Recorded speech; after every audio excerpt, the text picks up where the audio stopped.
Wa ma Muhammadun illa rasul.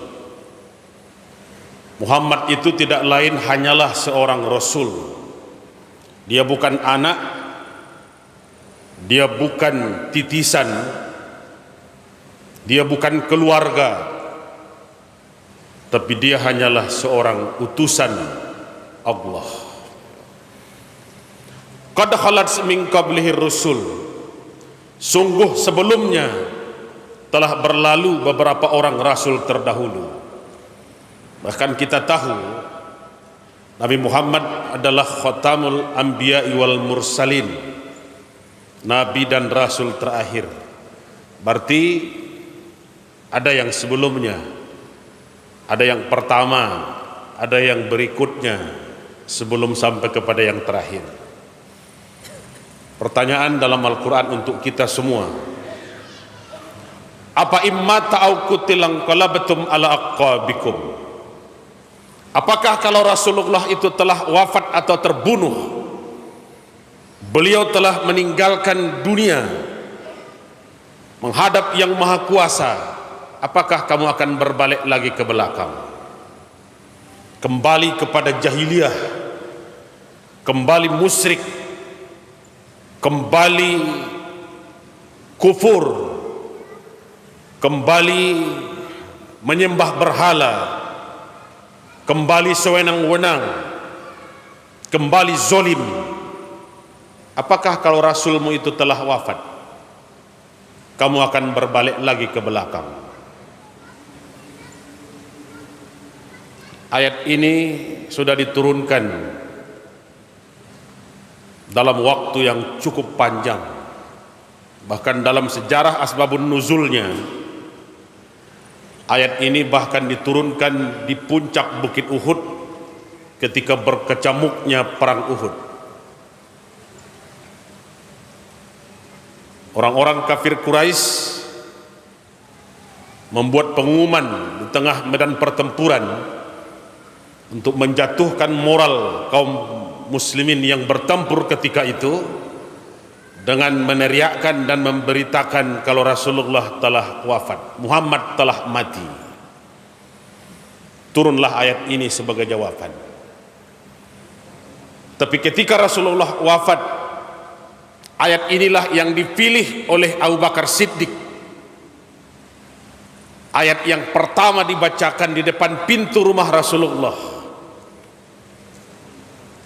Karena kondisi kota Madinah yang sangat kacau balau di pagi hari,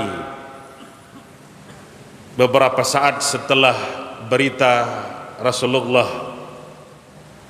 wafat tersebar di seluruh kota Madinah. Apa imma ta'au kutilang qalabatum ala aqabikum? Apakah kalau Rasulmu telah wafat atau terbunuh, kamu akan berbalik ke belakang, kembali kepada zaman jahiliyahmu, kembali musyrik, kembali menyembah berhala, kembali sewenang-wenang, kembali zolim, kembali kepada perilaku sebelum kamu kenal dengan tauhid? Wa may yanqalib ala aqibaih. Siapapun di antara kamu yang kembali ke belakang, fala yadurrullaha syai'a, tidak ada satupun di antara kamu yang akan bisa memberikan mudarat kepada Allah. Allah tidak rugi karena ulahmu. Allah tidak bangkrut karena sikapmu. Allah tidak ada pengaruh apa-apa karena perbuatanmu. Berarti harus ada yang kita evaluasi. Karena tugas pokok pertama Rasulullah yang beliau sampaikan ketika itu adalah perbaikan akhlak. Sekian tahun dan sekian waktu berjalan, apakah kita masih punya akhlak yang terpuji? Innama bu'istu liutammima makarimal akhlak. Aku datang kepadamu tidak bertanding harta, tidak bertanding gelar, tidak bertanding ilmu, tidak bertanding tenaga. Aku datang kepadamu untuk memperbaiki akhlak manusia. Hari ini seperti yang dikhawatirkan beberapa tahun yang lalu, di akhir zamannya akan muncullah dekadensi moral. Orangnya bisa bertambah tinggi pendidikannya, tapi akhlaknya tambah rendah. Orangnya bisa bertambah tinggi pangkat jabatannya, di perangainya makin jahiliyah. Orangnya tambah banyak hartanya, tapi tambah rakusnya dengan dunia. Aku datang kepadamu tidak bertanding harta, tidak bertanding tenaga, tidak bertanding ilmu, tidak bertanding jabatan, tidak bertanding gelar, tapi datang dengan satu hal, memperbaiki akhlak manusia. Dari mana rusaknya akhlak itu? Pertama, orang dimulai dihitung akhlaknya rusak kalau sudah mulai hilang rasa malunya. Bapak saudara, kalau kita sudah mulai kehilangan rasa malu, jangan-jangan iman kita pun sudah hilang. Bukan lagi sekedar akhlak. Al-haya'u minal iman. Malu itu sebagian dari iman. Maka kalau orang yang mengaku sebagai tokoh masyarakat, diakui sebagai orang yang ditinggikan sarantiang, didahulukan salangkah, hilang rasa malunya, jangan-jangan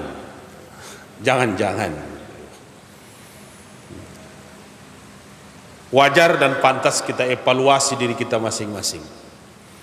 Malu ndak kita berbuat kesalahan? Malu ndak kita kalau kita mencuri? Malu ndak kita kalau kita berzina? Malu ndak kita kalau kita berbuat maksiat?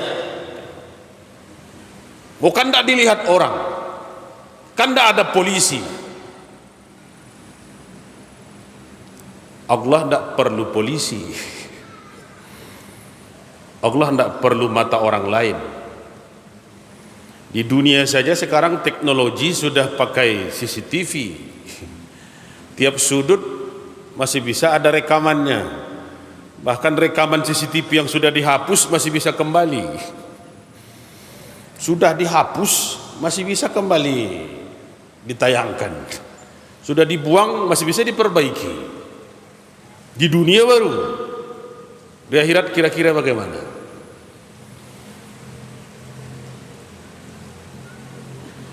Masyarakat rendah, orang biasa, tapi punya akhlak yang terpuji, orang tersebut bisa menjadi orang mulia. Walaupun dia hanya sekedar masyarakat paling bawah dalam segala hal. Pejabat tinggi punya deretan bintang di pundak, 1, 2, 3, 4, tapi akhlaknya rendah, justru akan jatuh hina. Karena itu tidak ada gunanya pangkat tinggi kalau akhlak rendah. Tidak ada gunanya harta banyak kalau akhlak dan perangai justru tidak bisa untuk mempertahankan nama baik. Fir'aun hartanya banyak, tapi akhlaknya apa yang dia punya? Jabatan dia punya semuanya. Korun, ada ndak orang yang sudah menandinginya hari ini? Rasanya belum.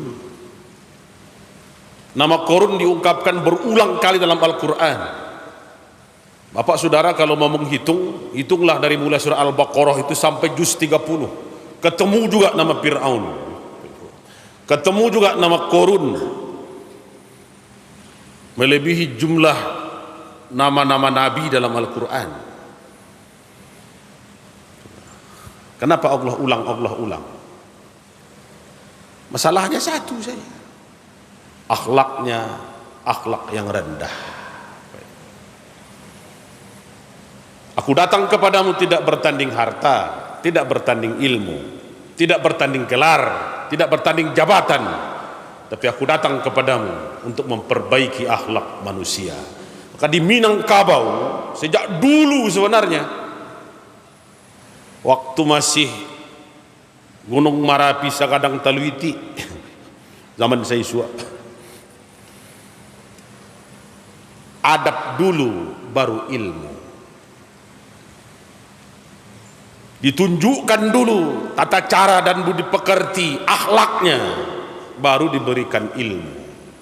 Maka di Minangkabau bicara saja ada aturannya. Kata mandata, kata malereng, kata mandaki, kata menurun, udah. Sumbang ada 12 balah sumbang 2 baleh di Minangkabau. Sumbang jalan, sumbang duduk, sumbang makan, sumbang berpakaian. Itu baru sumbang saja baru. Naik lagi, adek sopan santun, naik lagi. Belum perlu dia diajari 1 tambah 1 dulu. Tapi adab sudah dikasih tahu. Hari ini di momentum penghujung bulan Rabiul Awal, wajar kalau surat Ali Imran 144 kita jadikan bahan muhasabah untuk kita semua. Bukan Rasul sebenarnya yang menanyakan itu, tapi Allah langsung yang bertanya, apa immata au kutilang qalabtum ala aqabikum. Kalau Rasulmu telah wafat, Rasulmu telah berbeda alam dengan alammu, Rasulmu telah menghadap yang maha kuasa, apakah kamu akan berbalik ke belakang, kembali jahiliyah modern? Mudah-mudahan jadi bahan muhasabah bagi kita semua. Banyak maaf. Assalamualaikum warahmatullahi wabarakatuh.